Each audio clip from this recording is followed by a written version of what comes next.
অভিশাপ না অন্য রহস্য? কার অতৃপ্ত আত্মা ঘুরে বেড়ায় মরুভূমির বুকের কুলধারা গ্রামে? মরুরাজ্য রাজস্থানে ভুতুরের জায়গার অভাব নেই। এখানকার রহস্যময় প্রাচীন দুর্গগুলির সঙ্গে মিশে আছে বহু অলৌকিক কাহিনী। আবার এই 21 শতকেও আরাবল্লীর আনাচে কানাচে কান পাতলে শোনা যাবে বহু অতি প্রাকৃতিক গল্প। রাজপুতানার তেমনই একটি জায়গা হলো কুলধারা।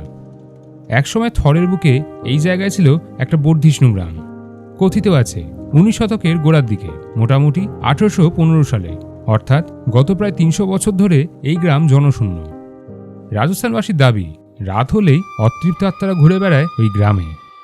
জয়সালমেরের সোনার কেল্লা থেকে কুলধারার দূরত্ব মেরে কেটে ওই 18 কিলোমিটার হবে। লোকমুখে শোনা যায় একটা সময় পালিবাল ব্রাহ্মণদের বাস ছিল ওই গ্রামে। এহেন জনবহুল গ্রাম কিভাবে লোকশূন্য হলো, নেপথ্যে রয়েছে এক রোমাঞ্চকর কাহিনী। জয়সালমেরবাসীর একাংশের দাবি, একসময় এখানকার রাজার প্রধানমন্ত্রী ছিলেন সালিম সিং। কুলধারা গ্রাম প্রধানের মেয়ের ওপর কুনজর পড়েছিল তার। একদিন মোড়লকে ডেকে শটান মেয়েকে তার হাতে তুলে দিতে বলেন সেলিম, অন্যথায় ফল ভালো হবে না বলেও হুঁশিয়ারি দেন তিনি। সালিম যা চান শেষ পর্যন্ত তা হাসিল করেই ছাড়েন, কারণ রাজা ছিলেন তার হাতের পুতুল। প্রমাদ বললেন গ্রাম প্রধান।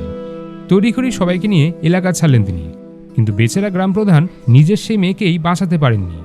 পালানোর পথে মারা যান মেয়েটি। তাই যাওয়ার সময় অভিশাপ দিয়ে গিয়েছিলেন সেই ব্রাহ্মণরা, আর কোনোদিন ওই গ্রামে মানুষের বসতি হবে না।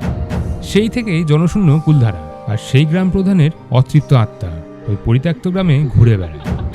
অনেকে আবার সালিম ও গ্রাম প্রধানের মেয়ের কাহিনীতে প্রেমের অনুষঙ্গ খুঁজে পেয়েছেন। তাদের দাবি, মোড়লের মেয়ের প্রেমে পড়েন সেলিম, তাকে বিয়ে করতে চেয়েছিলেন তিনি, কিন্তু এই সম্পর্ক মেনে নিতে পারেননি গ্রামবাসীরা। তাই এলাকা ছাড়ার আগে পরিবারের সম্মান রক্ষায় ওই মেয়েটিকে খুন করেন তারা। সেই থেকেই ওই মেয়েটির অতৃপ্ত আত্মা গ্রামটিতে ঘুরে বেড়ায় বলে তাদের অভিমত। বর্তমানে এই এলাকার রক্ষণাবেক্ষণের দায়িত্বে রয়েছে আর্কিওলজিক্যাল সার্ভে অফ ইন্ডিয়া।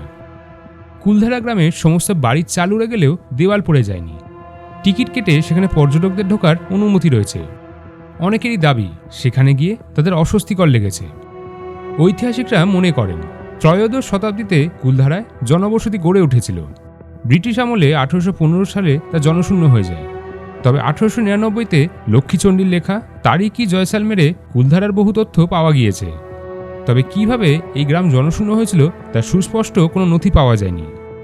সব মিলিয়ে ধ্বংসস্তূপে পরিণত অদ্ভুতরে কুলধারা দেখতেও পর্যটকেরা ওই অভিশপ্ত গ্রামে বেড়াতে যান। আপনিও যাবেন নাকি আচমকা পরিত্যক্ত গ্রামের রহস্যভেদ করতে? আর আপনার যদি এমন কোনো ভূতুরে অভিজ্ঞতা হয়ে থাকে, তাহলে সেটা অবশ্যই জানাতে ভুলবেন না কিন্তু কমেন্ট করে। তেনারা তো আছেনই আমাদের আশেপাশে।